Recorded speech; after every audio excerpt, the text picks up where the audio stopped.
Welcome to the Designer Practice Podcast. I'm your host, Kayla Das, and I am a Canadian social worker, business coach, and private practice owner. I love all things systems, strategies, and step-by-step processes, helping therapists and coaches design a private practice that doesn't only provide practice profitability, but also the time freedom that they had initially set out to achieve. In this podcast, we'll discuss everything from private practice startup to passive income to building automated systems so that you spend less time inside of your practice and more time outside of it doing the things that you love. Let's dive in.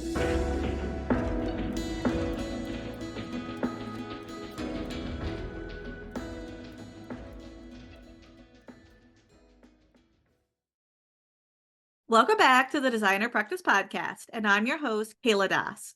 Do you help clients heal from traumatic experiences and you want to grow your arsenal of clinical interventions to better support your clients? Or perhaps you're looking to build your clinical skills by taking trauma trainings before you start working with clients who've experienced complex trauma. In today's episode, Monique Hoving, a marriage and family therapist and registered clinical counselor, will explain the trauma regulation and integration process, or otherwise known as TRIP, how it can help support clients processing traumatic experiences. Hi, Monique. Welcome to the show. It's so glad to have you here today. Yeah, thank you. And thanks for having me. And thanks for making the time to take a look at TRIP. That's amazing. Yeah, I'm super excited to hear all about it, and I think our listeners are as well. But before we dive in, please introduce yourself, where you're from, and tell us a little bit about you and your own practice journey. Yeah, sure. Thank you. So I'm actually based on Vancouver Island, and I have my private practice called Relationship Works. I have been a practitioner for about 12 years. My journey started actually in Australia, where I actually did my full-year bachelor degree in clinical counseling. I actually studied the Gottman approach in Australia, and that made me very curious about learning more about working with couples. And then after 11 years in Australia, I moved to Canada to do my master's in marriage and family therapy.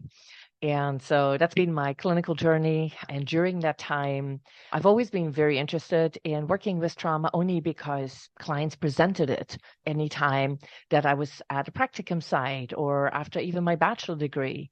And I just started to realize how little we actually learn about treating trauma during our educational journey. So that's a bit of a nutshell of where my journey has been and clinically how it's led up to me being more curious about really wanting to learn more about how to effectively work with trauma.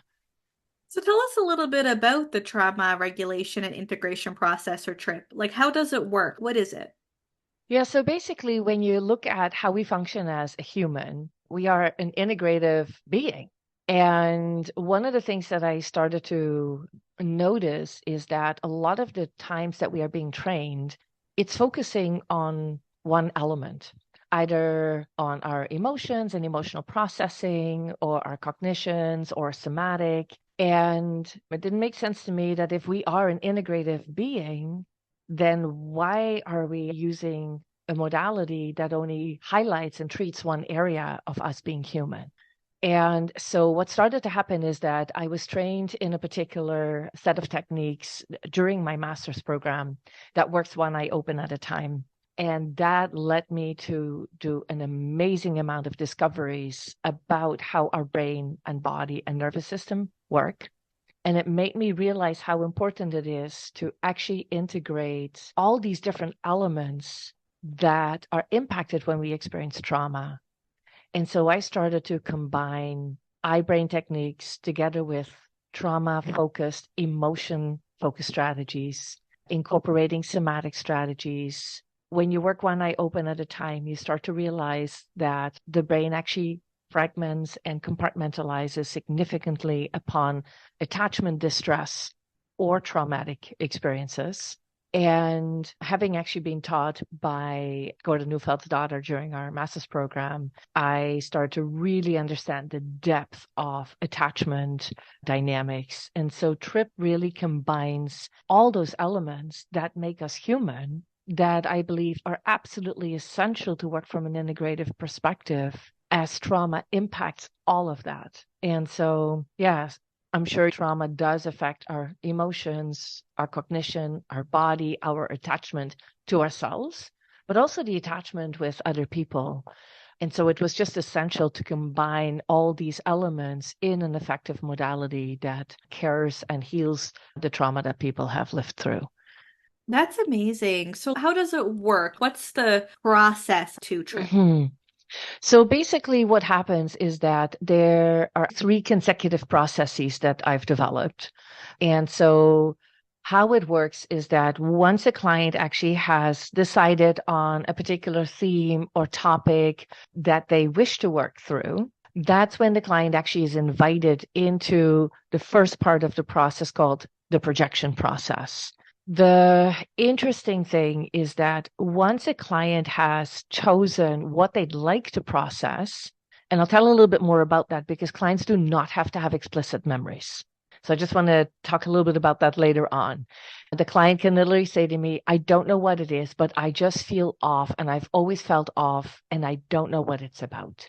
Or the client might have a very chronic somatic symptom and they're not sure what it's tied to, and it just, no matter what they try, it just won't go away.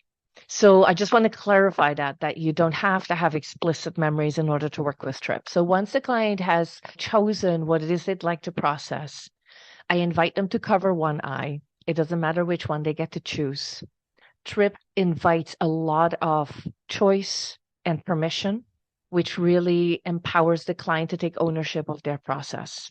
So once they cover one eye, the interesting thing is your brain and nervous system will instantly connect to that experience.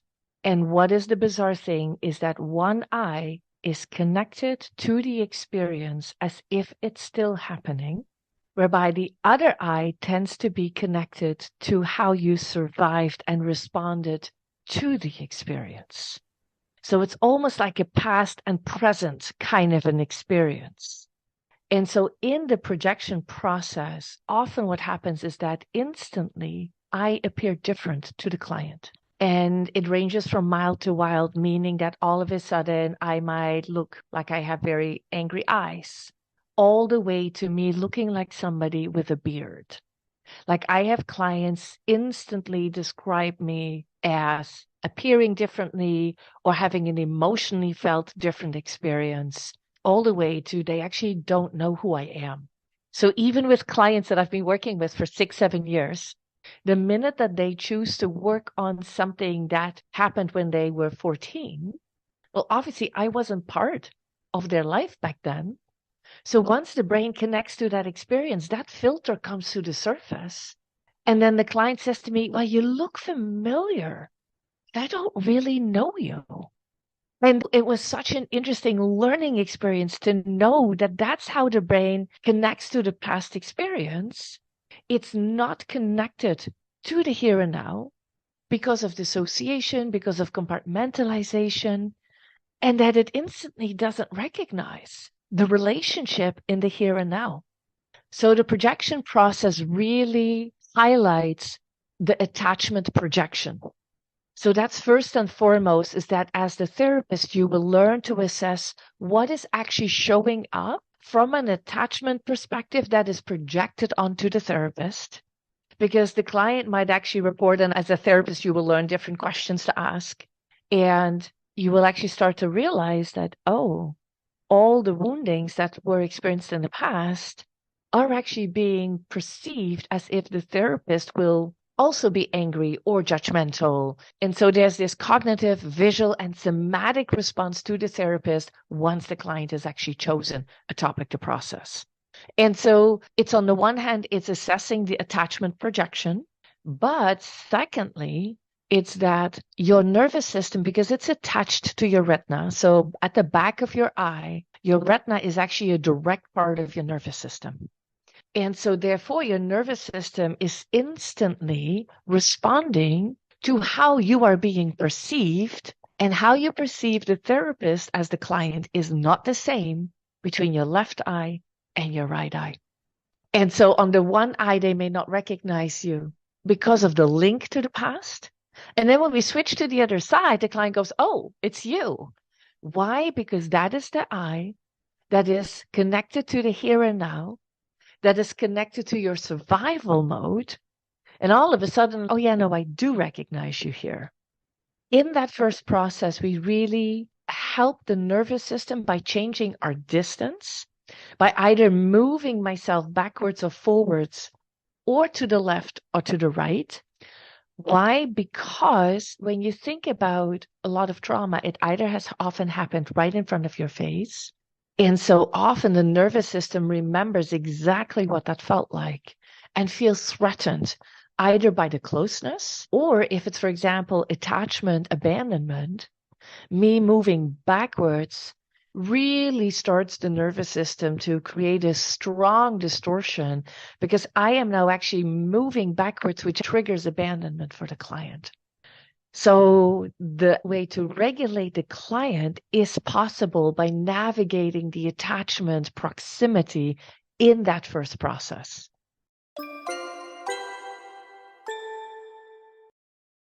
Have you heard about the new and upcoming Canadian therapist directory called TheraList? If you haven't, let me fill you in. TheraList, a Canadian-based therapist directory, has soared into the therapy space with a boom, helping Canadian therapists grow their online presence and reach more clients. Unlike other therapist directories, on TheraList, you can highlight your specialties so that ideal clients can easily find you, which can improve client retention rates and provide an overall better therapy experience. TheraList is a user-friendly platform, and I mean you can have your profile set up in just a few clicks. Currently, TheraList offers new signups with a profile for only $8 a month or $74 a year, which is 75% less than most other therapist directories. But there's also a bonus for listening to the Designer Practice podcast. If you use the coupon code EVASPARE25 upon sign up, you receive an additional 25% off your first year subscription fees, so you save even more. So go ahead, check out TheraList today at kayladas.com/TheraList. That's kayladas.com/THERALIST. Or simply scroll down to the show notes and click on the link. And don't forget to use the coupon code EVASPARE25, that's EVASPARE25, to receive an additional 25% off your first year subscription. Now back to our episode. That's so interesting. And someone who isn't trained in trauma therapy, this is fascinating. And I know there might be some listeners out there kind of thinking this sort of sounds like EMDR, but a little different. Does Yeah. this relate to EMDR or is it different? What's the Yeah. similarities and differences? First of all, I'm not trained in the EMDR, so I can't really speak to the specifics, but I have trained EMDR consultants. I train with therapists that use EMDR. It is massively different. First of all, is that we actually combine 5 different approaches, right? So basically, the difference is that we really work, first of all, one eye open at a time. It completely changes what comes out to the surface. Therapists that are being trained in TRIP will now tell me, Monique, how did we ever do therapy with both eyes open? Because we do not have differential access to the brain, the body, and the nervous system with both eyes open. So that's first and foremost, that's the access to ourselves and the internal world. Second, it's that we then actually regulate the nervous system through emotion-focused strategies. We actually do sense making in TRIP, which basically from an attachment perspective, we help the client to understand what is happening between you and me here. So as part of all the 3 processes that we do, there's a lot of sense making, like what are you experiencing in the here and now? Does that remind you of anything? Does that feel like an old or a new experience that we have right here? And so one of the things that clients that I work with who have a lot of chronic somatic symptoms will tell me is that that is what has differentiated TRIP from some of the somatic therapies for them, is that they actually start to understand what this actually means. What are the somatic symptoms that are coming to the surface? How does it tie to emotional regulation, to the different parts of themselves and the early childhood attachment dynamics? So the 3 processes are so interweaving constantly, the 5 different therapeutic elements that we engage. So you constantly work with the different parts of you that are connected to the past or the present coping experience. It highlights the external attachment dynamics that are now actually internalized. And so that's how it's very, very different. Also, the three processes that we go through, it's very different from what I understand EMDR protocols actually suggest. So that's as much as just on the surface want to share, just because there's so many things that actually differentiate TRIP from really anything out there in a way. Yeah, I think that's really great differentiating. I'm not trained in EMDR either, so there may be some listeners that aren't, but they know like eye movement. And that's why I wanted to learn a little bit about what does differentiate it. And it totally makes sense, everything that you have Yeah. identified. There's actually one piece that I'd like to highlight, if that's okay, what really differentiates TRIP as well. So when we look from an attachment theory perspective, what I've actually discovered is that our attachment experiences shape us, as we know, right? I mean, most of us that know that attachment experiences lay the foundation for how we not only see the world and relate to the world, but it also teaches us how we relate or don't relate to ourselves. And so one of the things that a lot of attachment wounding and trauma does, it abandons our own emotions, needs, expression of our attachment longings. And so what starts to happen in TRIP is that how the attachment wounding has affected us, has left us with the parts of us that are wounded, that are directly connected to that experience. So that's the part that still has access to the painful experiences. But then if the wounding environment didn't care for us, didn't take responsibility for regulating us and helping us, the coping part of us often copies the strategies that were used in the wounding environment, such as dismissing the trauma, dismissing the pain, minimizing it, or very harsh criticism. So what starts to happen is that the coping part of us that is typically connected to the other eye actually emulates the strategies that were used on us. First and foremost, because if I have a harsh critical environment, first of all, I'm shaped by that, so I learn to copy it. But second, it becomes protective. Because if I actually am extremely critical now internally to myself, the next time my attachment figure says something harsh to me, it won't actually bother me as much because I have now learned to treat myself way harsher. So we call that in TRIP staying connected at all costs. And the other eye goes, well, actually, that was way too painful. We're never going to trust anybody. So the other side wants to stay protected at all costs. So one of the key theoretical foundations in TRIP that is kind of differentiating TRIP from maybe some other therapies is that this internal attachment conflict that we now live with plays out every day. So we have the wounding part that still lives with the experience as if it's still happening. We have the coping part that has copied the attachment woundings. So unfortunately, we actually rewound ourselves on a day-to-day basis without realizing. And one of the things that I've discovered is that it's one of the things that sustains chronic somatic symptoms is this internal conflict of staying protected at all costs to attachment figures, whether they're dead or alive, and the other part of us that wants to stay protected at all costs.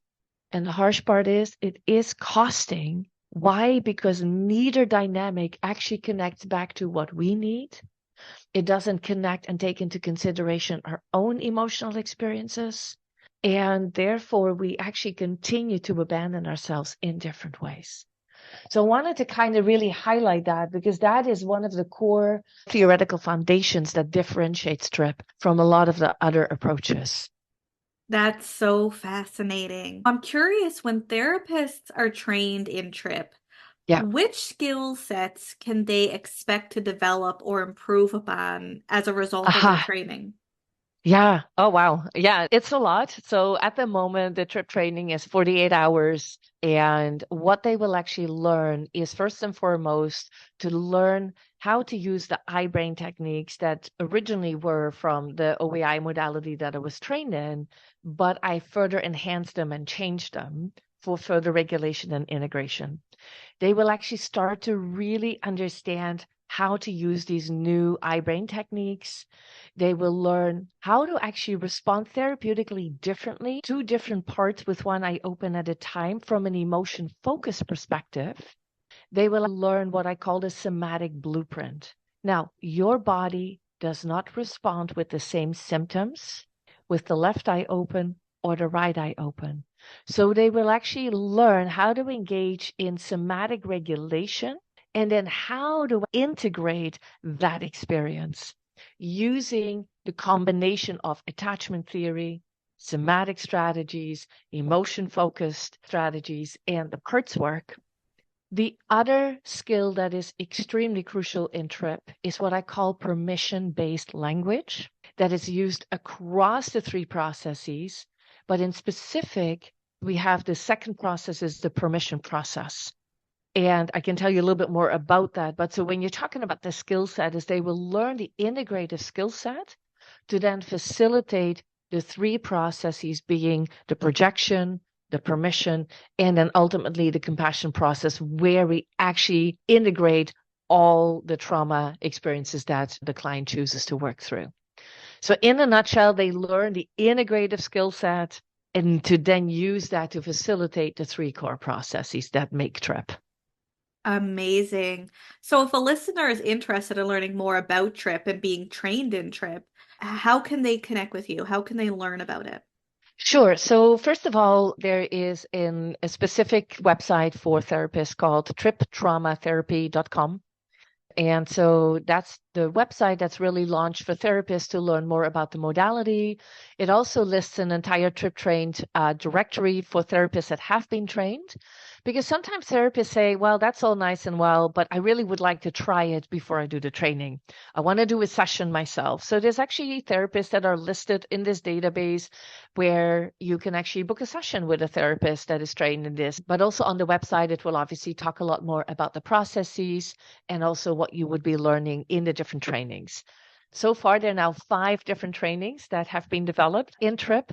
And so, yeah, lots of things to learn about how this functions and what you would be learning once you become a TRIP trained therapist. That's fabulous. So if you're interested in learning more about TRIP and being trained in TRIP, check out triptraumatherapy.com. That's triptraumatherapy.com, or scroll down to the show notes and click on the link. Monique, thank you so much for joining us on the podcast today and explaining the trauma regulation and integration process and how it helps clients. Yeah, thank you. And thanks for having me. And let me dive into some of the different elements of this process. I really, really appreciate your time.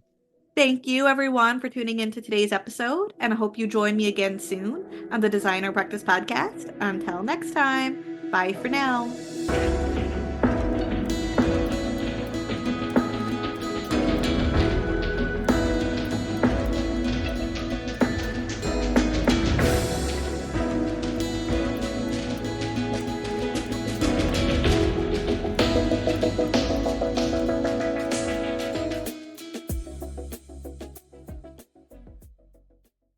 Please be advised that the podcast advertisements and links in this episode may be affiliate and/or sponsor links where Evaspare Inc. and the Designer Practice Podcast receive compensation for sales or signups made through link clicks. This helps the Designer Practice Podcast continue to provide free and valuable content to you each week. Thank you, and we appreciate your support.